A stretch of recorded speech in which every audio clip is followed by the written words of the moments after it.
Are you worried about Israel's influence on American politics? Because that's one of the things that's coming to light. Netanyahu wrote that the war on Iran fulfills my 40-year dream. America is unleashing the most lethal and precise air power campaign in history. Short-term pain for the long-term gain. Short-term pain, yes, but we've got some...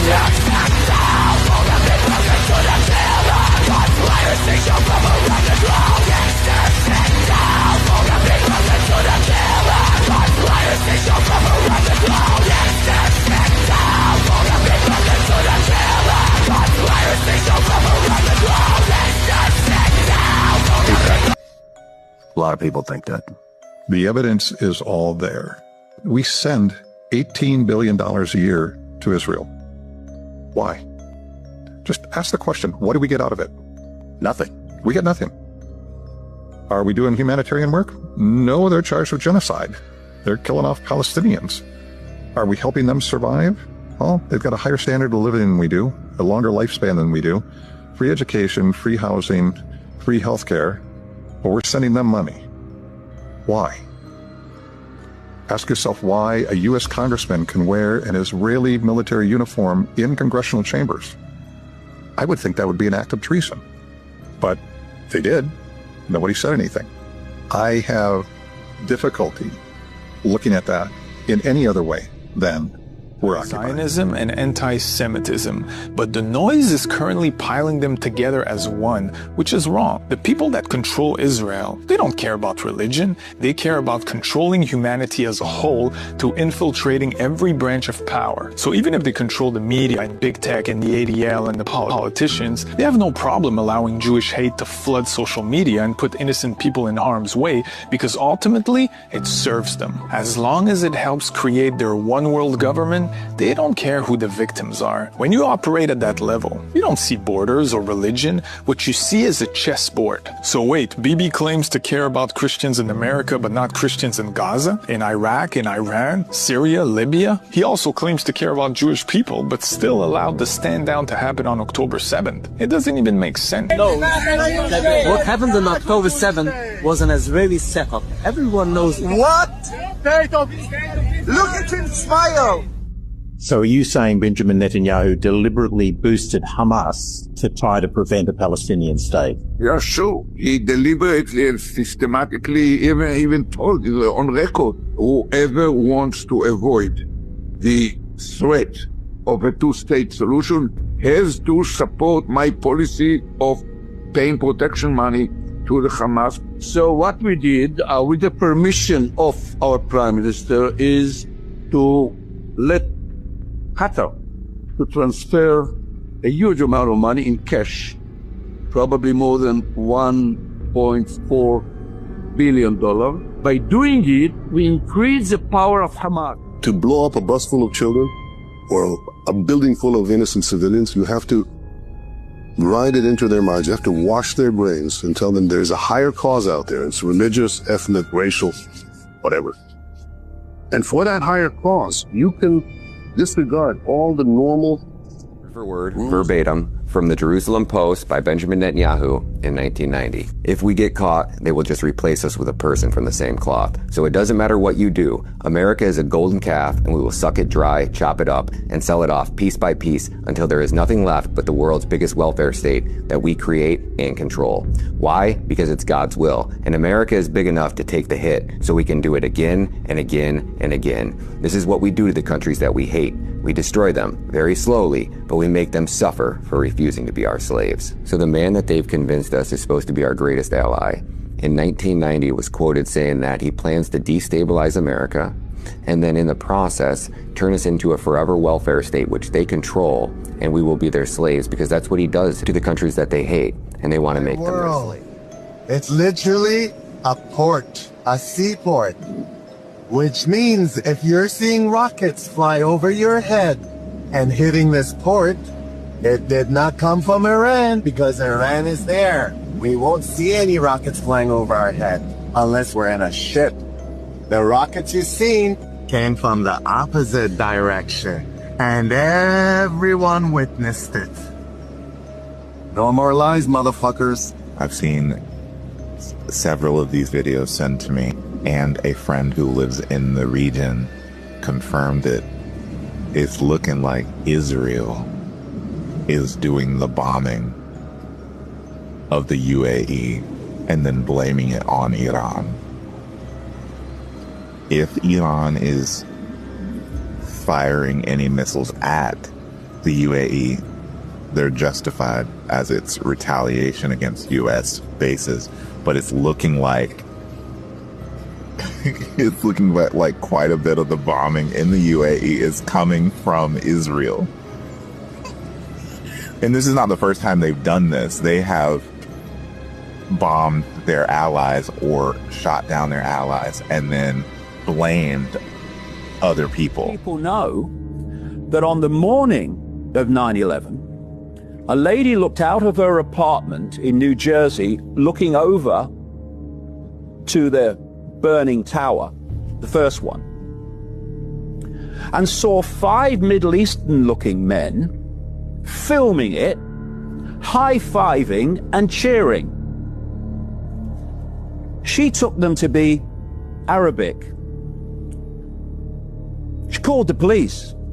The police eventually tracked them down. They had traveling around in a white van. They were Israelis. They became known as the Dancing Israelis. They were arrested and kept in custody for 71 days until the ultra-Zionist head of the criminal division of the Justice Department, Michael Chertoff, released them. And how many people know that the same Michael Chertoff released the 200 arrested in the spy ring? And they went back to Israel. These 5 dancing Israelis, 2 of which were known by the police to be Mossad agents, said that they were there to document the event. Spy rings have been caught in the US in the last decade, most notably the so-called dancing Israelis who were arrested shortly after 9/11. They were seen celebrating the collapse of the Twin Towers. Trace Gallagher. Thank you, Trace. That Israelis who worked at the World Trade Center were warned by the Israeli government to take the day off on 9/11. And also the alleged art student spy ring, which was rounded up in 2002. And they, again, were supposedly Israeli Mossad agents. Now, both of these spy rings weren't prosecuted. And in fact, the stories have been quietly removed from things like Fox News websites and things. And the spies, or alleged spies, were just quietly deported back to Israel. There was no political hoo-ha. There was no media hoo-ha. And there was no... The United States is committed to Israel's security. We are committed to that special bomb. Iran could produce a nuclear weapon in a very short time. It could be a year. It could be within a few months. They have the wherewithal, the stored up, preserved knowledge to make a bomb very quickly if they wanted to do it. Iran is so dangerous. Weeks away from having the fissile material for an entire arsenal of nuclear bombs. They're very close. They're 6 months away from being about 90% of having the enriched uranium for an atom bomb. Iran is gearing up to produce 25 bombs, atomic bombs a year, 250 bombs in a decade. Ladies and gentlemen, time is running out. Iran will be capable of producing alone, without importing anything, nuclear bombs. The CIA are known for waging war by way of deception, and these wars have created a huge influx of migrants coming to the Western world, which has created division. We're seeing it happen in real time. It's chaos. And when all these cultures and religions are clashing, the Zionists are getting exactly what they want. A reason to bring order to chaos. A reason to introduce a top-down surveillance system with a social credit score that's tied to a digital currency, just like China. And that's the plan. And they don't care how many Jews, Christians, or Muslims have to die to make that happen. Like many politicians said, you don't have to be Jewish to be a Zionist. So let's not fall for religious hate. We need to coexist peacefully. But if a nation infiltrates foreign governments, uses Epstein-style tactics to subvert powerful people, wages war, harbor promote degeneracy and make you believe that they're the chosen people, then you need a change in leadership because they're not helping in our collective unity. The Zionists that control Israel are using Jews as the main face for their takeover, but they also use Christians and Muslims. When you see world leaders kissing the wall, having a bunch of dual citizens in their government, and making moves that benefit Israel more than their own country, then we know they've been compromised. If you go back to 9/11, and when Wesley Clark said we're gonna invade 7 countries in 5 years, what you were talking about were the countries where those central banks were not on board to do programmable money. And their governance structures were not on board with essentially, because of Epstein, I'll call it the Rockefeller Rothschild model. There was an effort to say, okay, we're going to basically assert control of the central banks in those countries. That's my interpretation. And I think one of the reasons we're seeing so much tension around Iran is because Iran right now is the big leakage in the system. How? So it's not about their nukes? No. Iran's central bank counts. One of the reasons it counts is because their oil and energy is very important, including for China. Yeah.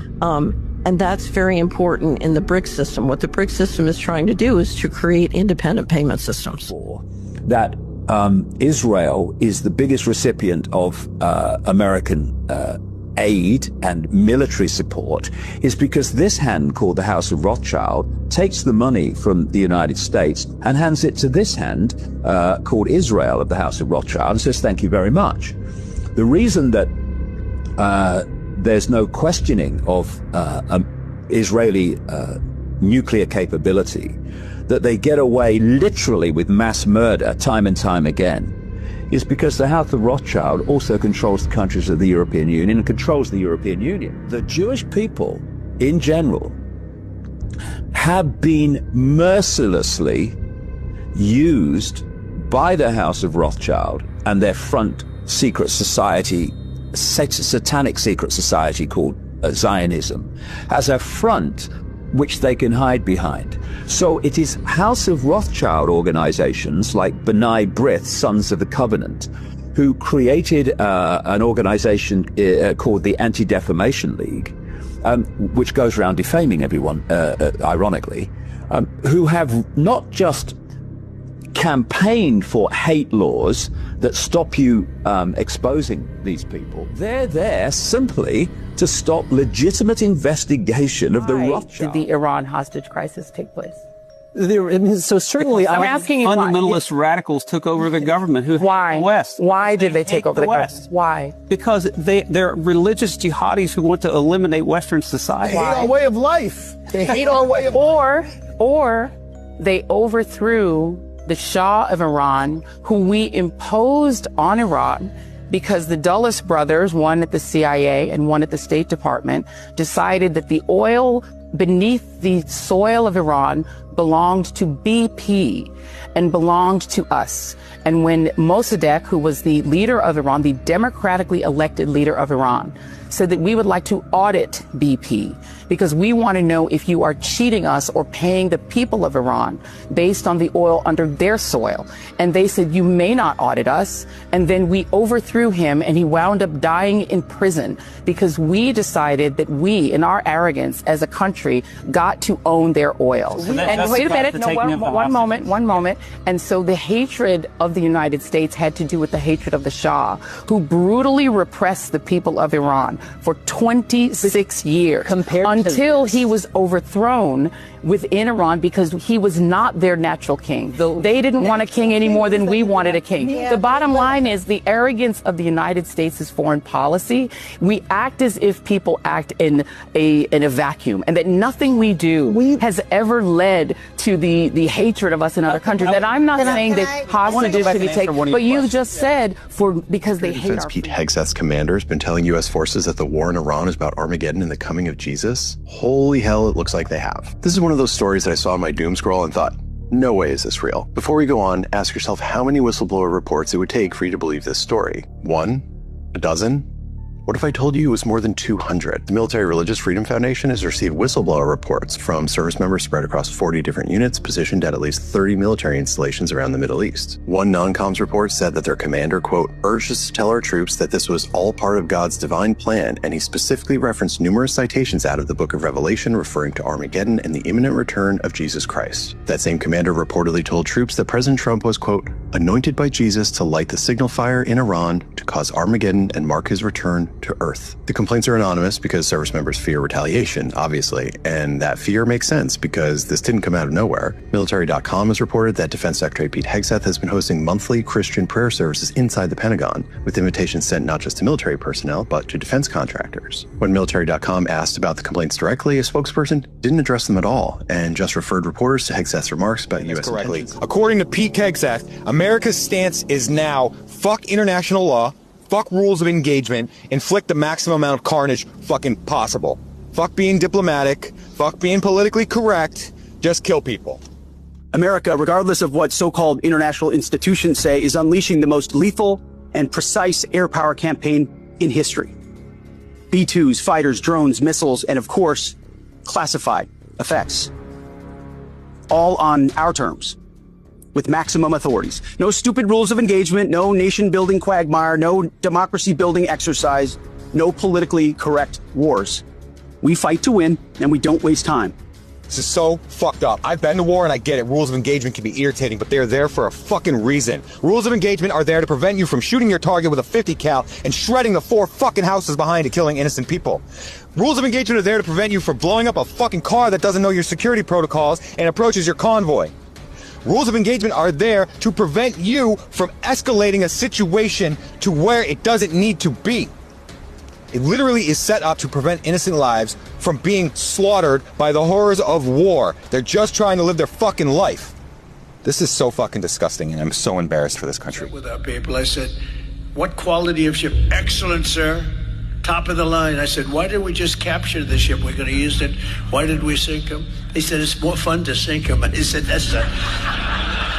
they like sinking them better. They say it's safer to sink them. I guess it's probably true. That was a training Navy, training ship, which was invited by the Indian Navy to take part in an exercise.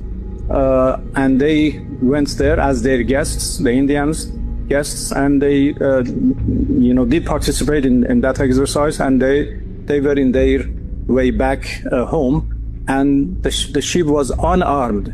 So attacking an unarmed ship full of, training officers and sailors is, a war crime, I have to say.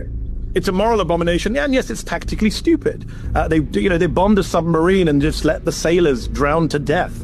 Going again, even the Nazis didn't do that during World War II, apparently. Even the Nazis collected people from the water. Donald Trump and confirmed that it was the United States who bombed that school in Iran, killing over 160 people, the majority of which were children. An ongoing military investigation has determined that the United States is responsible for a deadly Tomahawk missile that struck that Iranian school. According to the investigation, the strike was the result of a targeting mistake by the U.S. military, which was conducting strikes on an adjacent Iranian base of which the school building was formerly a part of, the preliminary investigation found. Officers at U.S. Central Command created the target coordinates for the strike using outdated data provided by the Defense Intelligence Agency. But Donald Trump is trying to sidestep blame, basically saying that it wasn't the United States. Donald Trump has even blamed Iran, saying they fired the missile, which is impossible because Iran doesn't use Tomahawk missiles, only the United States. Bombed an Israeli school and killed 185, that's the latest death toll, mostly Israeli children. Can you imagine the response? It would dominate every front page and every news bulletin. The faces of the Israeli children who'd been killed would be all over the broadcast news and newspapers, including details humanizing them, like pictures of them playing or being happy with their families. We would hear from their grieving parents. Western politicians would line up one by one to denounce the barbarism of the Iranian regime.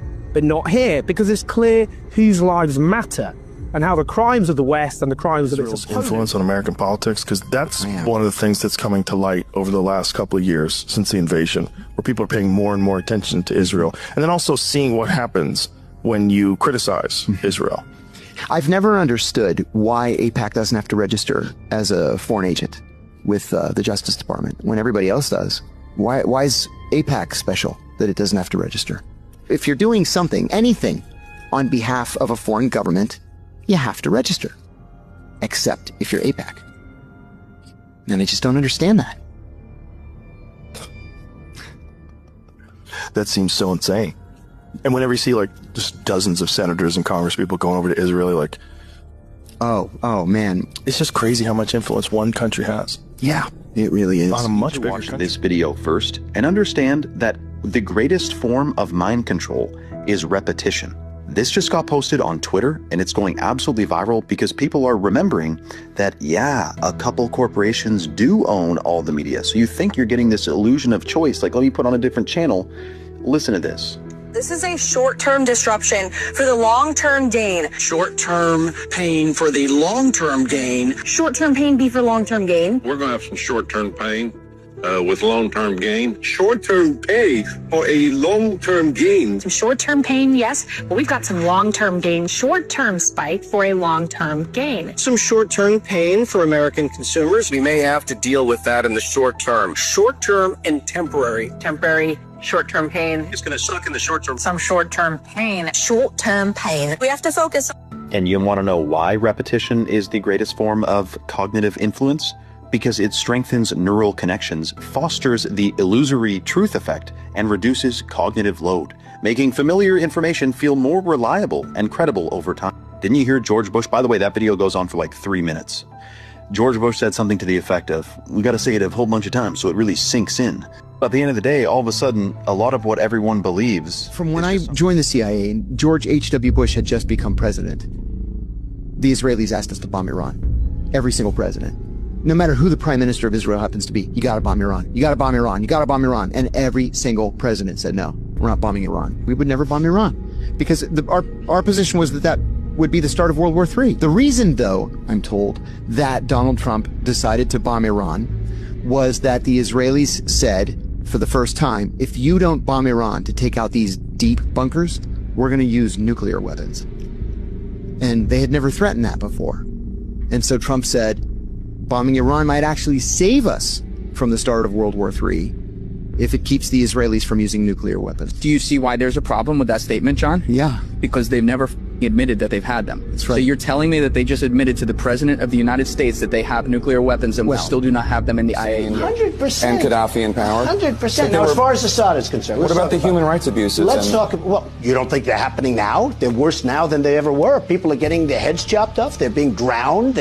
Right now, they're far worse than they were ever under Saddam Hussein or Gaddafi. And it all blew up around Hillary Clinton and around Barack Obama. It all blew up. Now, one thing about Assad, not a good guy. I understand that. We have to rebuild our country. Our country's falling to pieces. We have 19 trillion in debt. We have infrastructure that's a disaster. Our roadways, our airports, our schools, everything.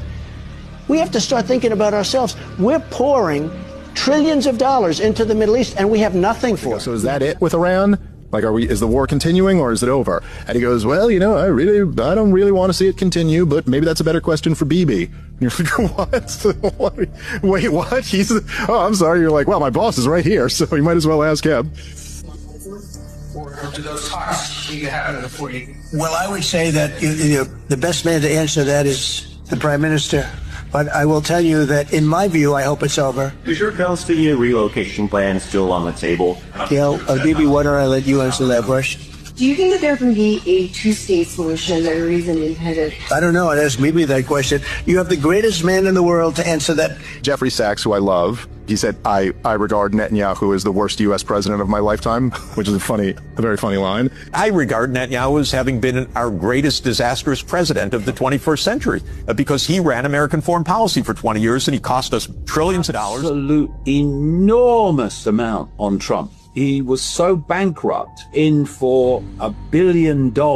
Wilbur Ross came in, still working for the Rothschilds at the time, organized 72 banks to bail out Trump. Trump is who Trump is because of that bailout. Sheldon Adelson and Miriam Adelson has given him $100 million for this election campaign. the strings of this, Donny, move the US Embassy from Tel Aviv to Jerusalem, done. The Golan Heights of Syria becoming Israeli territory, done. There's a location in the Golan Heights now called Trump Heights in appreciation. Part of that agreement, this has been reported in the Jewish press, Trump at some point in his presidency will sanction the Israeli annexation of the West Bank. They've got most of it now anyway. And so you've got the blackmail, you've got the fact that he's beholding to them because they saved his backside, and you put that lot together and it's no surprise, is it, that he does whatever Israel tells him. The deep state wasn't vanquished when Trump came to power. Just changed his personnel. Wrote a few days ago that the war on Iran fulfills my 40-year dream. This is very important for people to understand, because the claim was, well, Iran didn't negotiate right last week, or it's about this, or it's about that. No, this is a 40-year dream of Netanyahu. It is. Now Israel has invaded Lebanon. It's displacing these hours hundreds of thousands of people. It's telling people in Beirut, you must leave in the next 3 hours. This is a crazy country. I'm sorry. They think that it's as if they have a deed inscribed somewhere in heaven that they own all this land, that we stop at nothing to ensure global hegemony and Israeli regional hegemony, that you develop and you say, therefore, I go to war with my neighbors. It's the madness that gets us into World War III. The Israeli government burned men, women and children alive. They burned them alive. And the world stands by while 15,000 children are being slaughtered. 35,000 men and women and children. And it's unbelievable, the genocide that's happening. A child with no head, a child with no head, and the Israeli government say it's a mistake, a mistake. I hope that Benjamin Netanyahu burns in hell the same way them children and their families burned. I hope him and his generals and the far-right government in Israel, that when their God finally brings him to the resting place, that he deserves to burn in hell. Because what is happening now, not alone is it apartheid, not alone is it atrocity and a war crime, it's just horrific. It's just horrific what they're doing. Where is their soul? Where is the soul of the Israeli people that allows their government to do this to children? Where is their humanity? The Israeli people, the Jewish people, after everything the Jewish people have suffered down over the decades, that they would allow their government to do this to other human beings. Human beings. But in the eyes of Netanyahu and this far-right Israeli government, Palestinians are human beings. But today here, the Irish people say, we recognise Palestine. We recognise that they are human beings, just like every one of us. Shame on Israel. Shame on what they've done, and will never be forgotten.